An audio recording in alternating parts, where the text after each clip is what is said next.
وعن قتادة رضي الله تعالى عنه قال قال رسول الله صلى الله عليه وسلم لا يدخل الجنة قطاع رواه মুসলিম। আলহামদুলিল্লাহ, যাবতীয় প্রশংসা, গুণগান, সিফাত, সিজদা, শুকরিয়া সেই মহামহিয়ান গরিয়ান আল্লাহ সুবহানাহু ওয়া তাআলার দরবারে, যে আল্লাহ সুবহানাহু ওয়া তাআলা একটি সপ্তাহ পরে জুমা মসজিদে এসে 2 রাকাত সালাত আদায় করার তৌফিক দান করলেন। সে রব্বে কারীমের দরবারে শুকরিয়া জ্ঞাপন করে বলি আলহামদুলিল্লাহ।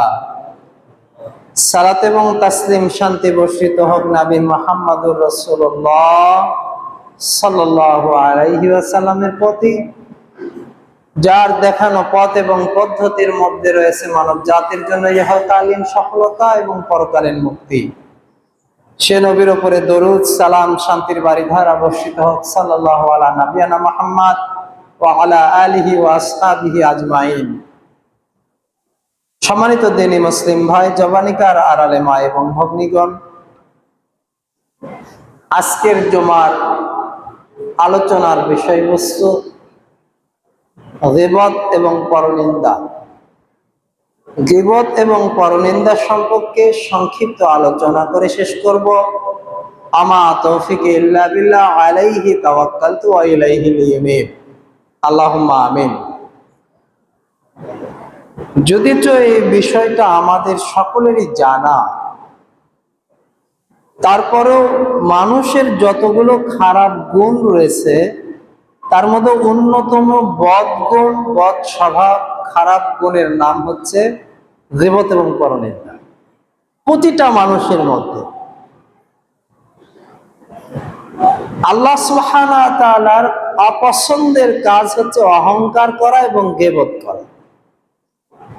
শিরকের পরে আল্লাহ সুবহানাহু ওয়া তাআলা তার বান্দার মধ্যে সবচেয়ে যে পাপটা দেখতে অপছন্দ করেন, ঘৃণা করেন, সেই অপছন্দনীয় কাজ হচ্ছে অহংকার করা এবং গীবত করা। আজকের জুমায় আমরা কোরআন এবং হাদিস থেকে গীবত, পরনিন্দা সম্পর্কে সংক্ষিপ্ত আলোচনা করব। আল্লাহ সুবহানাহু ওয়া তাআলা আমাদেরকে এই আলোচনার বারাকা দান করুন। সকলে বলেন আমিন। মহান আল্লাহ সুবহানাহু ওয়া তাআলা বলেন, ওয়াইলুল লিকুল্লি হুমাযাতিল লুমাযা, দুর্ভোগ তাদের জন্য, ধ্বংস তাদের জন্য। তারা নিমজ্জিত হবে অগ্নিশিখায়, লেলিহান অগ্নিশিখায়। কারা তারা? যারা সামনে নিন্দা করে এবং পিছনে গীবত করে। সামনে যেটা করা হয় ওটাকে নিন্দা বলা হয়, ইনকার বলা হয়, অপমান করা হয়, অপদস্থ করা হয়। আর পিছনে যেটা করা হয় ওটাকে গীবত বলা হয়। একই জিনিস ব্যক্তির সামনে করলে ওটাকে নিন্দা বলা হয়, ছোট করা হয়, অসম্মান করা হয়। আর যদি ব্যক্তির পেছনে করা হয় ওটাকে গীবত বলা হয়। মহান আল্লাহ বলেন, প্রত্যেক ওই ব্যক্তিদের জন্য ধ্বংস, তারা নিমজ্জিত হবে জাহান্নামের আগুনে। তাদের জন্য প্রস্তুত করে রেখেছি বড় বড় দ্বার বিশিষ্ট জাহান্নাম, যারা মানুষের নিন্দা করে এবং মানুষের সম্পর্কে গীবত করে। উল্লেখিত আয়াত থেকে বোঝা যায় যে গীবত ভয়াবহ পাপ, পরনিন্দা ভয়াবহ পাপ। মহান আল্লাহ সুবহানাহু ওয়া তাআলা সূরা হুজুরাতের 12 নম্বর আয়াতের মধ্যে বলেন, ইয়া আইয়ুহাল্লাযীনা আমানু জতানিবু কাসীরাম মিনায-যন, হে ঈমানদারগণ, তোমরা মানুষের সম্পর্কে কুধারণা থেকে বেঁচে থাকো। মানুষের সম্পর্কে কুধারণা থেকে বেঁচে থাকো, অধিক ধারণা থেকে তোমরা বেঁচে থাকো। ইন্না বা'দা-যন্নি ইসম, নিশ্চয় তোমাদের এই ধারণাগুলো মিথ্যা বহন করে। বেশিরভাগ ধারণা কি বহন করে? মিথ্যা বহন করে। খবরদার, তোমরা একে অপরের সম্পর্কে কুধারণা পোষণ করবে না, ধারণার বশবর্তী হয়ে কোনো কথা বলবে না। তোমাদের এই ধারণাগুলো মিথ্যা বহন করে। তোমাদের এই ধারণাগুলো তোমাদের মধ্যে সম্পর্ক নষ্ট করে। তোমাদের এই ধারণাগুলো আল্লাহর কাছে অতীব অপছন্দনীয় জিনিস। মহান আল্লাহ সুবহানাহু ওয়া তাআলা এই ধারণা করাকে অপছন্দ করলেন। আর কি করলেন? বললেন যে তোমরা কি লাহমান আখি মাইতা, তোমাদের মৃত ভাইয়ের গোশত খাওয়াকে পছন্দ করবে? ফাকারিহতুমু, অবশ্যই তোমরা তোমাদের মৃত ভাইয়ের গোশত খাওয়াকে অপছন্দ করে থাকো।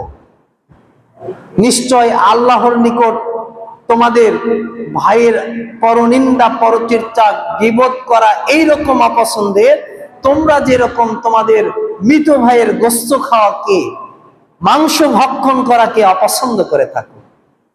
এখানে আল্লাহ সুবহানাহু ওয়া তাআলা ভাইয়ের কথা বলেছে এবং মৃত ভাইয়ের কথা বলেছে। এটা কেন বলেছে?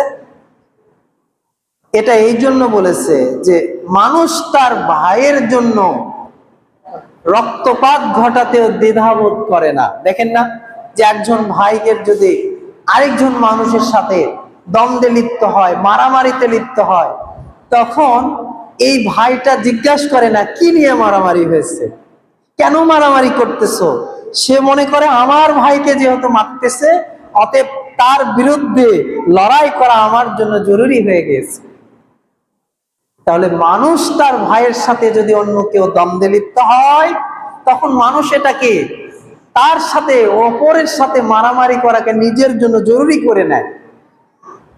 আল্লাহ সুবহানাহু ওয়া তাআলা বলতেছে তোমরা তো তোমাদের ভাইকে ভালোবাসো, আর এই ভাই যদি মৃত্যুবরণ করে, সেই ভাইয়ের শরীর থেকে গোশত কেটে কেটে খাওয়াকে তোমরা পছন্দ করো? তোমরা তোমাদের ভাইদের পরনিন্দা এবং গীবত, এই ধরনের অন্যায়, মৃত ভাইয়ের গোশত খাওয়া যে রকম অপরাধ, ঠিক একই রকম অপরাধ হচ্ছে তোমাদের ভাইয়ের পরনিন্দা এবং গীবত করা। প্রিয় দিনী মুসলিম ভাইরা, প্রিয় দিনী মুসলিম বোনেরা, বলেন তো আমরা কে এই অপরাধে জড়িত নয়? আল্লাহ সুবহানাহু ওয়া তাআলা আমাদেরকে হেফাজত করুন, আল্লাহ আমাদেরকে পরহেজ করুন। আমরা সবাই কম বেশি আমরা আমাদের প্রতিবেশীর পরনিন্দা করি, তাই না?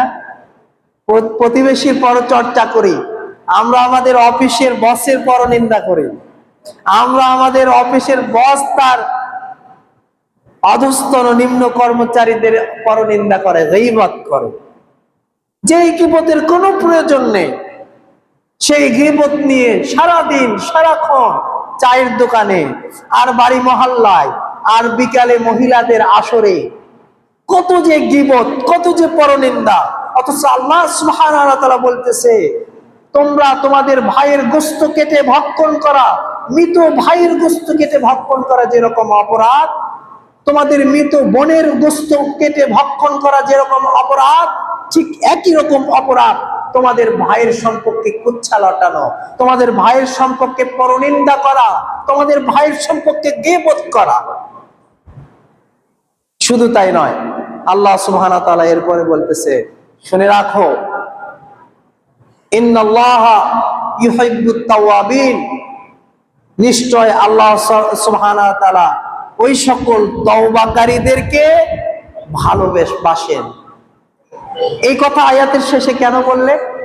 যে কোনো ব্যক্তি যদি কোনো ভাইয়ের সম্পর্কে এরকম বলে থাকে এবং আত্মসূচনা, অনুশোচনা করে যে আমি কাজটা ভুল করেছি, আমার ভাইয়ের সম্পর্কে এরকম বলা ঠিক হয়নি, তখন সে তার ভাইয়ের কাছে যে বলে যে ভাই আমি তো তোমার সম্পর্কে এরকম কটু কথা বলেছি, কাজটা আমার, কথাটা বলা আমার ভুল হয়ে গিয়েছে, বোন আমি তো আপনার সম্পর্কে এরকম বলেছি।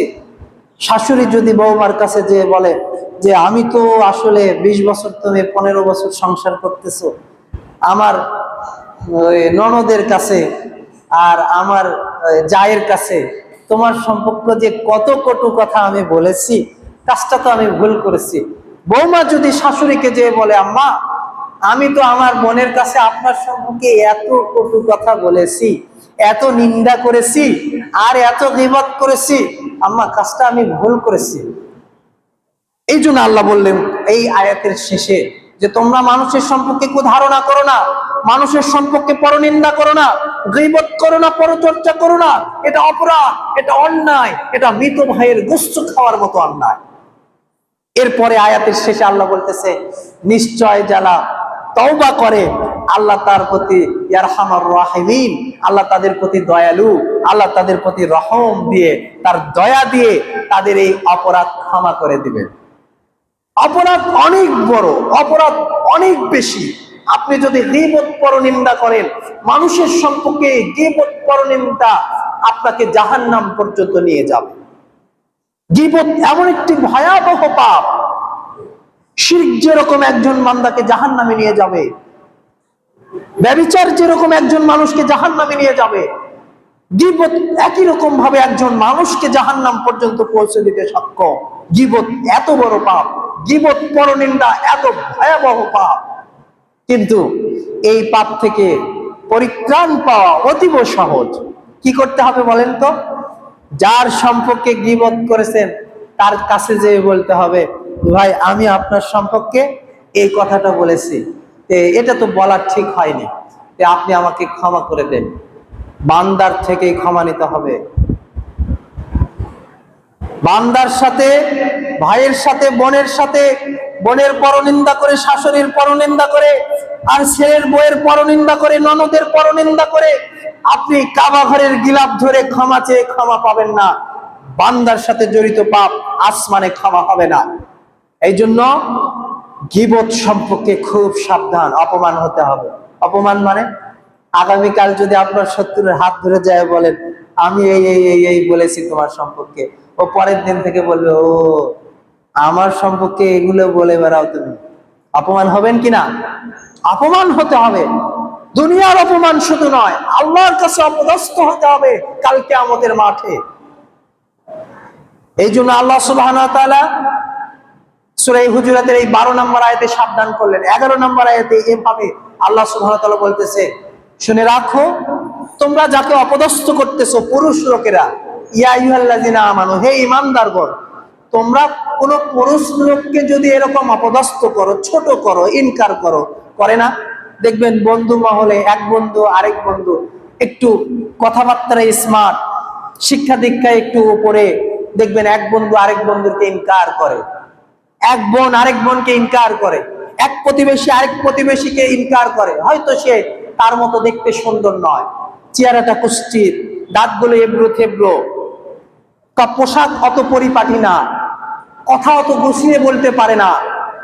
দেখবেন যে একটু বেশি স্মার্ট, বেশি সুন্দর, বেশি ভালো কথা বলতে পারে, সে ওই লোকটাকে ইনকার করে, অপদস্থ করে, ছোট করে কথা বলে। আল্লাহ বলতেছে, হে ঈমানদারগণ, হে মুমিনগণ, পুরুষ লোকেরা, তোমরা একে অপরকে এরকম ছোট করে কথা বলিও না, ইনকার করে কথা বলিও না, অপদস্থ করে কথা বলিও না। হতে পারে যে আল্লাহর নিকটে তার আমল দিয়ে তোমার থেকে সে শ্রেষ্ঠ, হতে পারে না? একজন ব্যক্তি খুব জীর্ণ শীর্ণ ময়লা কাপড় পরে থাকে, হতে পারে রাতের অন্ধকারে উঠে অজু করে 2 রাকাত নামাজ পড়ে আল্লাহর কাছে অঝোর ভাবে কাঁদে যে আল্লাহ তুমি আমাকে ক্ষমা করে দাও, মাফ করে দাও। হয়তো সিরা আঁচলের কাপড় পরে ওই দুঃখিনী মা যাকে আপনি ইনকার করতেছেন, অপদস্থ করতেছেন, সে রাতের অন্ধকারে উঠে 2 রাকাত নামাজ পড়ে আল্লাহর কাছে ইস্তেগফার করে আর চোখের পানি ঝরায় আল্লাহর কাছে জান্নাত প্রার্থনা করে। আপনার কাপড়টা অনেক পরিপাটি, অনেক দামি, এই কারণে আপনি তাকে অপদস্থ করেন, ইনকার করেন। আল্লাহ বলতেছে যে খবরদার এই কাজ তোমরা করবে না। হতে পারে আল্লাহর নিকটে তার মর্যাদা তোমার থেকে বেশি, হতে পারে না? আল্লাহ সুবহানাহু ওয়া তাআলা পুরুষদেরকে আগে সাবধান করে দিয়ে তারপরে নারীদেরকে সাবধান করলেন। এরপরে বললেন, ওয়ালা তালমিজু আনফুসাকুম, আর তোমরা একে অপরের দোষ ত্রুটি খুঁজিয়ে বেড়াও না। আজকের সমাজ, পরিবার, আজকের প্রতিটি রন্ধে রন্ধে মানুষের, মুসলিমদের একজন আরেকজনের পিছে লেগে রয়েছে, তাই না? কিভাবে ওর দোষ ত্রুটিগুলো মানুষের সামনে উপস্থিত করা যায়, মানুষের সামনে উপস্থাপন করা যায়, কিভাবে তাকে ছোট করা যায় এই নিয়ে আমরা ব্যস্ত। রাজনৈতিক নেতারা দেখবে এক নেতা আরেক নেতার দোষ ত্রুটি বলাতে ব্যস্ত, তাই না?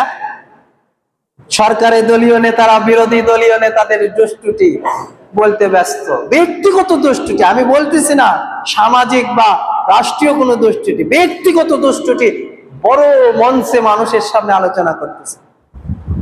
এখানে একটা জিনিস বোঝার বিষয়, আব্দুর রহমান ফজরের নামাজ পড়ে না, এটা যদি আপনি বিশাল মাহফিলে বলে দেন, বলেন তো আব্দুর রহমানের কোনো উপকার হবে না অপকার হবে? অপকার হবে, অপমানিত হলো সে। আব্দুর রহমান মানুষের ক্ষতি করে, এটা যদি মানুষকে সচেতন করেন যে অমুক ব্যক্তি কিন্তু তোমাদের ক্ষতি করবে, এটা একটা ব্যাপার। মানুষ সচেতন হলো, তার থেকে, তার কাছে বসা থেকে, ওঠা থেকে, তার কথা থেকে। কিন্তু আপনি বলতেছেন কি আব্দুর রহমানের ব্যক্তিগত বিষয় নিয়ে মানুষের সামনে আলোচনা করতেছেন, এটা খারাপ। তার ব্যক্তিগত ভুল ত্রুটি থাকলে তার কাছে যে আপনি বলেন যে ভাই আপনি আজকে ফজর নামাজে দেখলাম না, ফজর নামাজে আসেন, আপনি কিন্তু ফজর নামাজ পড়েন না। সংশোধন হলো কি না? যদি নাও হয় কোনো সমস্যা নেই। আল্লাহ বলতেছে ওয়ালা তালমুযু আনফুসাকুম, খবরদার কেউ কারো পিছনে লেগে থাকবে না, কেউ কারো দোষ ত্রুটির চর্চা করবে না।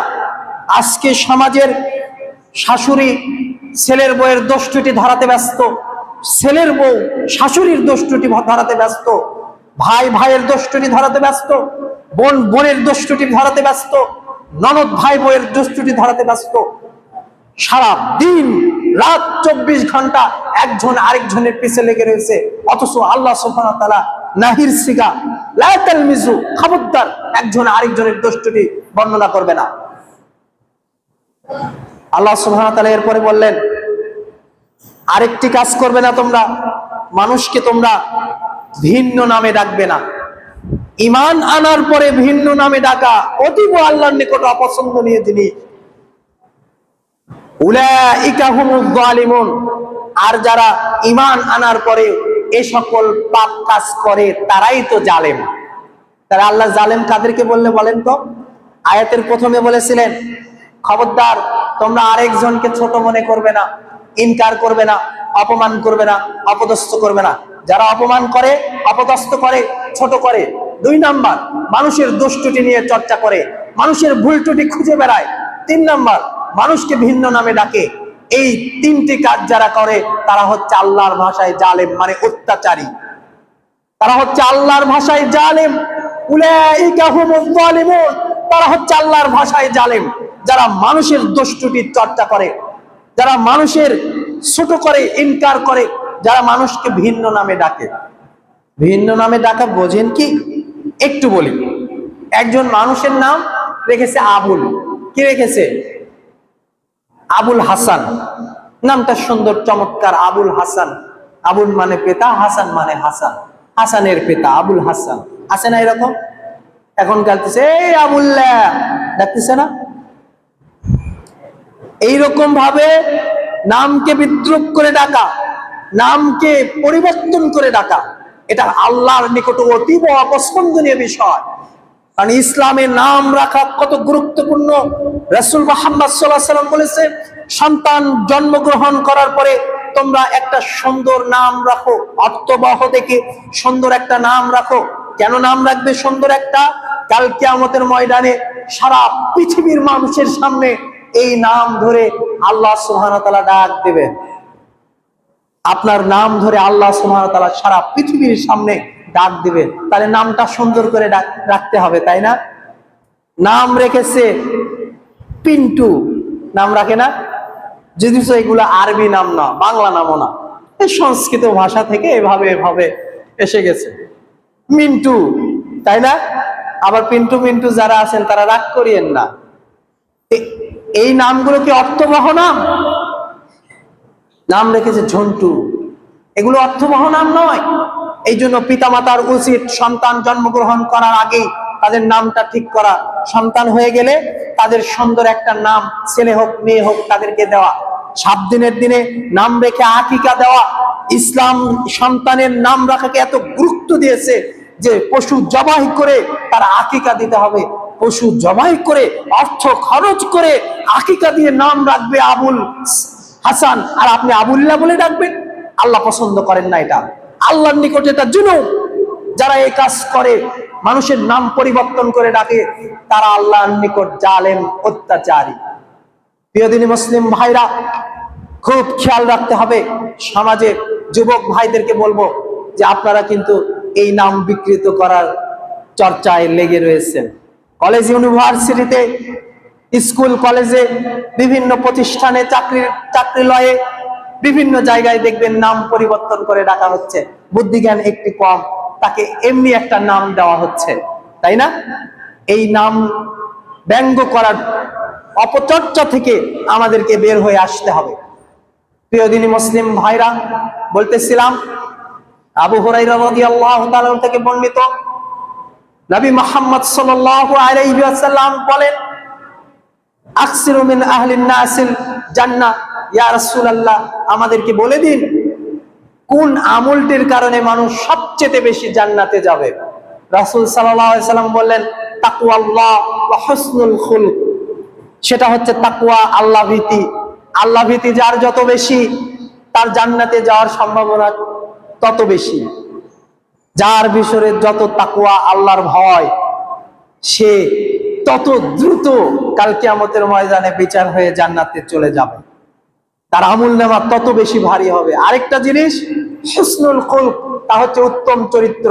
এই যে মানুষকে আপনি ব্যঙ্গ করেন না, মানুষের গীবত করেন না, পরনিন্দা করেন না, মানুষের দুষ্টুটি খোঁজেন না, এগুলো হচ্ছে হুসনুল খুলক, আপনার উত্তম চরিত্রের বৈশিষ্ট্য। আজকে যুবকদের এই চরিত্র থাকা দরকার, যুবতী বোনদের এই চরিত্র থাকা দরকার।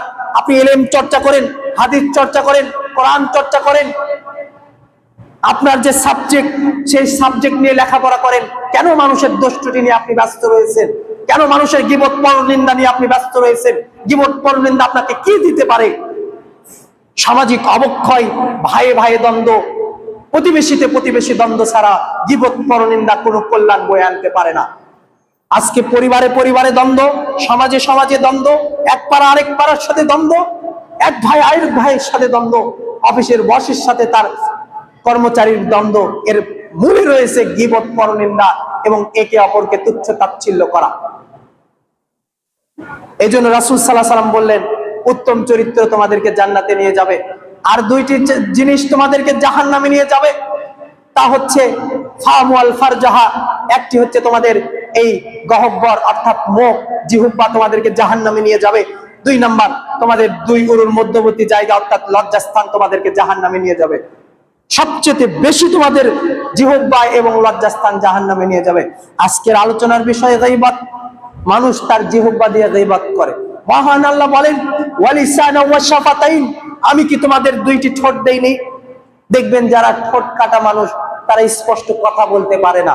আল্লাহ সুবহানাহু ওয়া তাআলা আপনাদেরকে দুইটি ঠোঁট এত সুন্দরভাবে দিয়েছে, একটি জিহ্বা দিয়েছে, কত সাবলীল ভাবে সুন্দরভাবে আপনি কথা বলতে পারেন। বিভিন্ন তরকারির স্বাদগুলো আপনি জিহ্বা দিয়ে নিতে পারেন। আল্লাহ সুবহানাহু ওয়া তাআলা যাদের জিহ্বা একটু ছোট, বলেন আলজিবা ছোট, তাদের কথাগুলো স্পষ্ট কথা বলতে পারে না। আল্লাহ সুবহানাহু ওয়া তাআলা এত সুন্দরভাবে কথা বলার আমাদেরকে সুযোগ করে দিলেন। এটাই কি তার নিয়ামতের শুকরিয়া? আপনি দিনে এবং রাতে, সকালে এবং সন্ধ্যায়, চায়ের দোকানে, পাড়া মহল্লায়, বাড়ির সামনে, সব জায়গাতে আপনি পরনিন্দা, পরচর্চা নিয়ে বসে রয়েছে। এটাকে আপনি পাপী মনে করেন না, এটাকে আপনি অপরাধী মনে করেন না, অথচ আল্লাহ সুবহানাহু ওয়া তাআলার কাছে এটা এমন অপরাধ যে কাল কিয়ামতের ময়দানে আপনার এই জিহ্বার কারণে আপনি জাহান্নামে চলে যাবেন।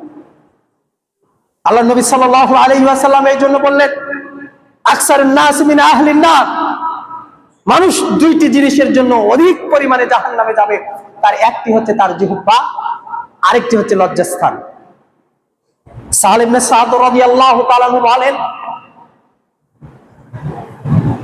পৃথিবীর মানুষ শোনো, আইয়াদমুনলাহু, তোমরা যদি আমাকে দুইটি জিনিসের জিম্মাদারিতা দিতে পারো, তাহলে আমি তোমাদেরকে জান্নাতের জিম্মাদারিতা দিব। একটি হচ্ছে তোমাদের জিহ্বা, আরেকটি হচ্ছে তোমাদের লজ্জাস্থান। এই দুইটি জিনিসের জিম্মাদারিতা তোমরা যদি নিতে পারো, তাহলে জান্নাতের জিম্মাদারিতা আমি মুহাম্মদ সাল্লাল্লাহু আলাইহি ওয়াসাল্লাম নিয়ে নিলাম। কথা খুব সাংঘাতিক, মারাত্মক কথা। আপনি আপনার জিহ্বার জিম্মাদারিতা কিভাবে নেবেন? আপনি তো সকাল এবং সন্ধ্যায় পরনিন্দায় ব্যস্ত আছেন।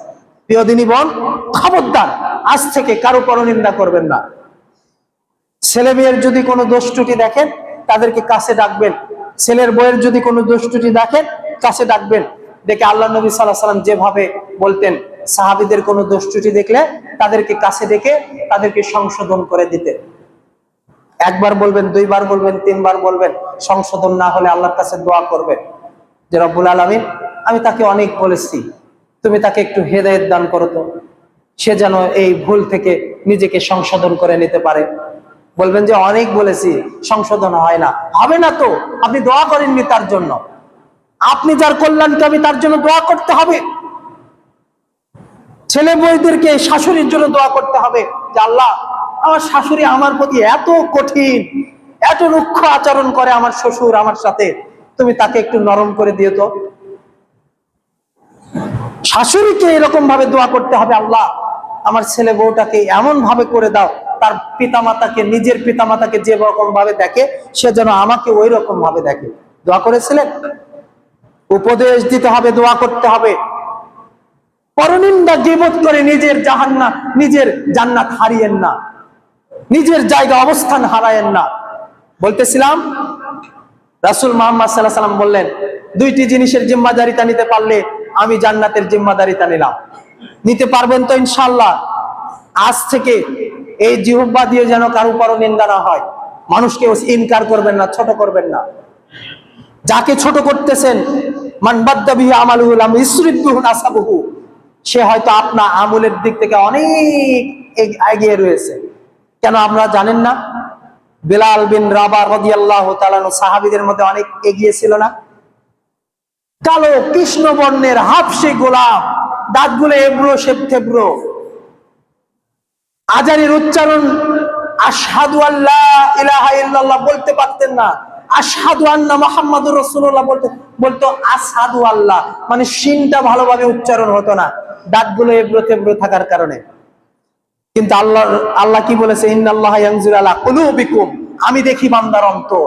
সেই বিলাল বিন রাবাহ রাদিয়াল্লাহু তাআলা সম্পর্কে আল্লাহর নবী সাল্লাল্লাহু আলাইহি ওয়াসাল্লাম বলেন, আমি যখন মিরাজে গিয়েছিলাম দেখি আমি জান্নাতের মধ্যে বিলালের পায়ের শব্দের সাউন্ড শুনতে পারলাম। বিলাল হাঁটতেছে জান্নাতে। সুবহানাল্লাহি বিহামদিহি, সুবহানাল্লাহিল আযীম। আপনি যে ব্যক্তিকে ছোট করতেছেন, ইনকার করতেছেন, হতে পারে সে আপনার বাড়িতে মজুরি খাটে, হতে পারে সে আপনার অফিসের গাড়ির ড্রাইভার, হতে পারে সে আপনার অফিসের দারোয়ান।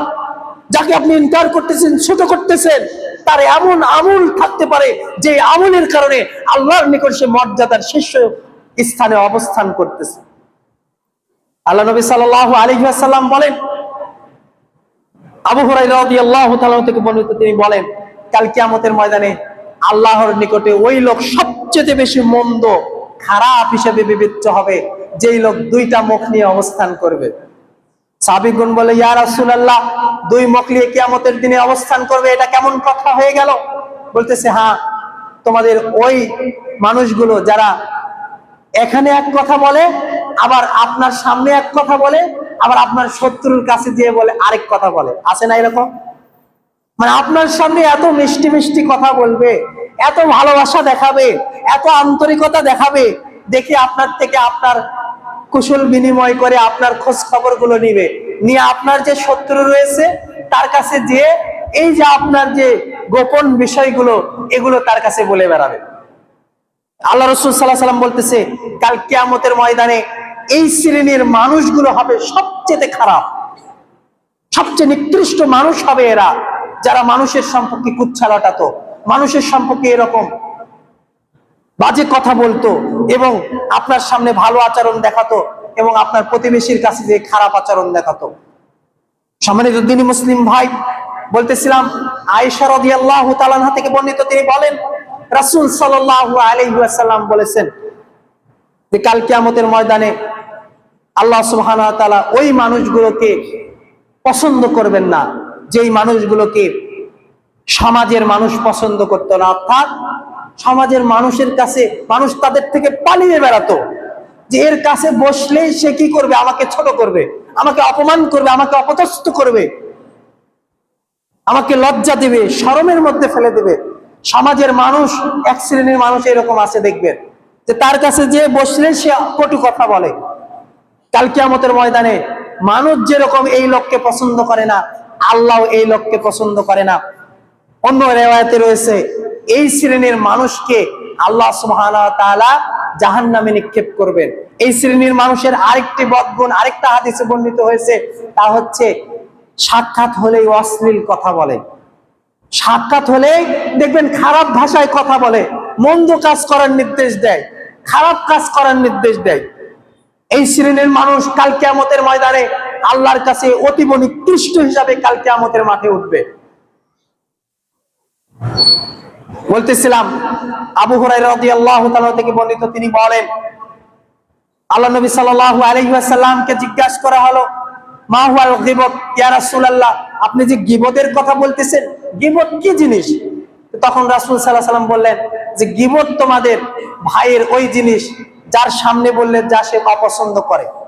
মানে আপনার সামনে যদি বলা হয় যে আপনার দাঁতটা এবড়ো থেবড়ো, রংটা কালো, অথচ আপনার রংটা কালো, এই যে আপনার একটা দোষ বর্ণনা করা হলো, আপনি অপছন্দ করবেন কিনা? কালো মানুষের সামনে, খাটো মানুষের সামনে যদি বলা হয় এই তুই দেখতে খাটো, সে মন খারাপ করবে না? মানুষের দোষটি তার সামনে বলা হয়, এটাই গীবত। তে রাসূল সাল্লাল্লাহু আলাইহি ওয়াসাল্লাম সাহাবীরা বলে, ইয়া রাসূলুল্লাহ, দোষটি বললো, সেই জিনিসটা যদি তার মধ্যে থাকে, সেই স্বভাবটা যদি তার মধ্যে থাকে, বলতেছে যে স্বভাবটা যদি থাকে তাহলে সেটা গীবত হবে, আর স্বভাবটা যদি না থাকে তাহলে সেটা হবে অপবাদ। সেটা কি হবে? অপবাদ। একজন ভাইয়ের স্বভাব আছে, একটা খারাপ স্বভাব আছে, সে মানুষের সম্পর্কে কটু কথা বলে, এটা যদি আপনি বলেন তাহলে আপনি গীবত করলেন। আর যদি কটু কথা বলে না, আপনি এমনি সমাজে বললেন, জানো আব্দুর রহমান বা ফাতেমা তাই এরকম মানুষের সম্পর্কে কথা বলে বেড়ায়, কিন্তু সে এরকম মানুষের সম্পর্কে কথা বলে না, তাহলে সে আপনি তার উপরে অপবাদ অর্পণ করলেন। সাহাবীদেরকে আল্লাহ রাসূল শিখিয়ে দিলেন যে তোমার ভাইয়ের মধ্যে যে দোষ ত্রুটি রয়েছে ওটা যদি তোমরা বলো, ওটাই গীবত। আমরা সমাজে দেখবেন গীবতের সংজ্ঞা বুঝি না। আমরা যখন একজনের সম্পর্কে কথা বলি, সে তো এই কাম করেছে, ওই জন্য তো আমি বলতেছি, ঠিক আছে না? প্রিয় বোনেরা, আপনারা যখন একজন আরেকজনের সম্পর্কে বলেন, তখন আপনারা মনে করেন সে তো এই কামটা করেছে, সেটা এই অন্যায়টা করেছে, অতএব আমি বললে দোষ কি, তাই না? সে করেছে তাতে দোষ হয়নি, আমি বললেই দোষ, এরকম কথা কিন্তু আমরা বলি। হ্যাঁ, আপনি বললেই গীবত, আপনি বললেই আপনি গীবতকারী। ওয়াইলুল লিকুল্লি হুমাযাতিল লুমাযা, আপনার জন্য ধ্বংস, আপনার জন্য পরিত্রাণ, আপনার জন্য জাহান্নামের লেলিহান অগ্নিশিখা আল্লাহ প্রস্তুত করে রেখেছে। কেন আপনি বলবেন? বলা যাবে না। আল্লাহ রাসূল সাল্লাল্লাহু আলাইহি ওয়াসাল্লামের জীবনীতে একটি ঘটনা, কোন এক স্ত্রী তার আরেক স্ত্রীকে বলল যে অমুক স্ত্রী সাউদা, তার ঠোঁটটা একটু মোটা। আয়েশা রাদিয়াল্লাহু তাআলা আনহা বলেছিলেন তার ঠোঁটটা একটু মোটা, দেখতে একটু খাটো বেটে। তা আল্লাহ রাসূল সাল্লাল্লাহু আলাইহি ওয়াসাল্লাম বললেন, আয়েশা, তুমি যে কথাটা বলেছো, এই কথা যদি সমুদ্রে ফেলা হয়, সমুদ্রের স্বচ্ছ পানিকে ঘোলা করে ফেলবে। মানে গীবত কত ভয়াবহ জিনিস। সমুদ্রের পানি দেখতে পরিষ্কার, তাই না? কিন্তু আয়েশা রাদিয়াল্লাহু তাআলা আনহাকে বলা হচ্ছে, তুমি যে কথাটা বলেছো, তার সম্পর্কে যে গীবতটা তুমি করেছো, এই কথা যদি সমুদ্রে ফেলা হয়, সমুদ্রের পানি ঘোলা করে ফেলবে। কি বলেছে এমন? সে দেখতে খাটো বলেছে, দেখতে খাটো। সে তার ঠোঁটটা মোটা বলেছে, তার ঠোঁটটা মোটা। কথা কি বুঝতে পেরেছেন? তাহলে আমি আর আপনি দিনে এবং রাতে, আমি আর আমার আপনার ভাই সম্পর্কে কত কটু কথা বলি, কত খারাপ কথা বলি। ইলা আখিরিল হাদিস, আজকের জুমার শেষ হাদিস। কাতাদা রাদিয়াল্লাহু তাআলা, আবু দারদা রাদিয়াল্লাহু তাআলা বলেন, একদা আমরা রাসূল সাল্লাল্লাহু আলাইহি ওয়াসাল্লামকে জিজ্ঞাসা করলো, ইয়া রাসূলুল্লাহ, আপনি যে গীবত সম্পর্কে এই কথাগুলো বললেন, এখান থেকে আমাদের বাঁচার রাস্তা কি? বাঁচতে হবে না ভাই? এই পরনিন্দা, পরচর্চা সমাজে, পরিবারে, রাষ্ট্রে যে সয়লাভ হয়ে গিয়েছে, এখান থেকে মুসলিমদেরকে উত্তরণের উপায় কি? কাতাদা রাদিয়াল্লাহু, আবু দারদা রাদিয়াল্লাহু তাআলা সেই হাদিস আল্লাহ রাসূল সাল্লাল্লাহু আলাইহি ওয়াসাল্লাম শিক্ষা দিল, শুনে রাখো, যথাসম্ভব তুমি তোমার জিহ্বাকে হেফাজতে রাখবে, সংবরণ করে রাখবে। প্রয়োজনে জিহ্বা খুলবে, ঠোঁট খুলবে, অপ্রয়োজনে বা প্রয়োজনের বাহিরে ঠোঁট খুলবে না, খুললেই বিপদ। চায়ের দোকানে যেয়ে বসেছেন, সবাই কথা বলতেছে, আপনি কথা বললে গীবত হয়ে যাবে। ওই যে কথা বললে যে আপনার ভাইয়ের পরনিন্দা চর্চা করবেন, এজন্য মুখ খুললেই বিপদ। যে ওখানে যদি মুখ না খুলে বসে থাকা না যায়, উঠে চলে আসেন। ঝগড়া বিবাদ হচ্ছে পরিবারে বা ভাইয়ের সাথে ভাইয়ের বা প্রতিবেশীর সাথে প্রতিবেশীর, ওখান থেকে চলে আসেন। আল্লাহ রাসূল সাল্লাল্লাহু আলাইহি ওয়াসাল্লাম পরের বাক্যে এই কথাই বলতেছে যে বিনা প্রয়োজনে বাড়ি থেকে বের হবে না, বিনা প্রয়োজনে বাড়ি থেকে বের হবে না। ওই যে বাড়ি থেকে বের হলে পাড়ার মোড়ে যেয়ে বসতে হবে, বাড়ির সামনে যে 5টা মহিলা মানুষ বসে আছে সেখানে বসে থাকতে হবে। 5টা মহিলার সাথে কথা বললে একটা পরনিন্দা পরচর্চার ব্যাপার চলে আসবে, ঠিক আছে না? আল্লাহ রাসূল সাল্লাল্লাহু আলাইহি ওয়াসাল্লাম প্রথম উপদেশ দিলেন, খবরদার মুখ খুলবে না, যত সম্ভব মুখকে জিহ্বাকে সংবরণ করবে। 2, বিনা প্রয়োজনে বাড়ি থেকে বের হবে না। 3, বাড়িতে যখন অবস্থান করবে তখন বেশি বেশি ইস্তেগফার করবে আর রোদন করবে, কান্নাকাটি করবে আল্লাহর কাছে বিগত দিনের পাপের জন্য। এটা হচ্ছে তোমাদের বাঁচার রাস্তা। বলেন তো বাঁচার রাস্তা কি? আজকের যে গীবত পরনিন্দা সম্পর্কে আলোচনা করলাম, বাঁচার রাস্তা 3টা মনে থাকবে তো? 1 নাম্বার, বিনা প্রয়োজনে মুখ খুলবেন না। যদি একেবারে কথা বলার প্রয়োজন হয়, ভালো কথাগুলো বলে ওখান থেকে চলে আসবেন, 1 নাম্বার। 2 নাম্বার, অপ্রয়োজনে বাড়ি থেকে বের হবেন না। বাড়ি থেকে বের হলেই বিপদ। রাস্তার মোড়ে মাথায় যে চায়ের দোকানে ওই দোকানে বসলেই বিপদ। 3, বাড়িতে অবস্থান করবেন আর বেশি বেশি জিকির আজকার তাসবিহ তাহলিল ইস্তিগফার করবেন আর রোদন করবেন। বাকা আল্লাহ, আল্লাহর কাছে কান্নাকাটি করবেন নিজের পাপের জন্য। এই 3টি রাস্তা হচ্ছে বাঁচার রাস্তা। আল্লাহ সুবহানাহু ওয়া তাআলা আমাদেরকে গীবত এবং পরনিন্দার মতো ভয়াবহ পাপ থেকে বাঁচার তৌফিক দান করুন, বলেন আমিন। রব্বুল আলামিন, আপনি বড় দয়াবান, আপনি বড় রহমান, আপনি বড় ক্ষমাশীল। মেহেরবানি করে আমাদের এই সকল গীবত এবং পরনিন্দার পাপ থেকে মৃত্যু পর্যন্ত আমাদেরকে হেফাজত করুন, সকলে বলেন আমিন। রব্বুল আলামিন, আপনি বড় দয়াবান, আপনি বড় রহমান। আমরা যারা এখানে উপস্থিত রয়েছি তাদেরকে 5 ওয়াক্ত সালাত জামাতের সাথে পড়ার তৌফিক দান করুন। রব্বুল আলামিন, আমাদের বড় গুনাহগুলো ক্ষমা করে দিন, আমাদের ছোটগুলো ক্ষমা করে দিন, আমাদের বড়দেরকে ক্ষমা করে দিন, আমাদের ছোটদেরকে ক্ষমা করে দিন। আমাদের মধ্যে থেকে যারা বিদায় নিয়েছে তাদের কবরগুলোকে প্রশস্ত করে দিন, আলোকিত করে দিন। আমরা যারা অভাবী রয়েছি আপনার নিজ অনুগ্রহ দিয়ে আমাদেরকে অভাবমুক্ত করে দিন। রব্বুল আলামিন, আমরা যারা অসুস্থ রয়েছি তাদেরকে শিফায়ে আজেলা শিফায়ে দান করুন। রব্বুল আলামিন, আমরা যারা মসজিদ মাদ্রাসাতে দান করি তাদের দানগুলোকে ডান হাতে কবুল করুন। রব্বুল আলামিন, এই দানের ওসিলায় আমাদেরকে কাল কিয়ামতের ময়দানে পুলসিরাতকে দ্রুত গতিতে পার হয়ে জান্নাতুল ফেরদাউস নসিব করুন। হাযা মা ইনদানা ওয়া লা ইলমুকুম ওয়া লাআল্লাকুম তাশকুরুন। ওয়া সাল্লাল্লাহু আলা নাবিয়িনা মুহাম্মদ ওয়া আলা আলিহি ওয়া আসহাবিহি আজমাইন।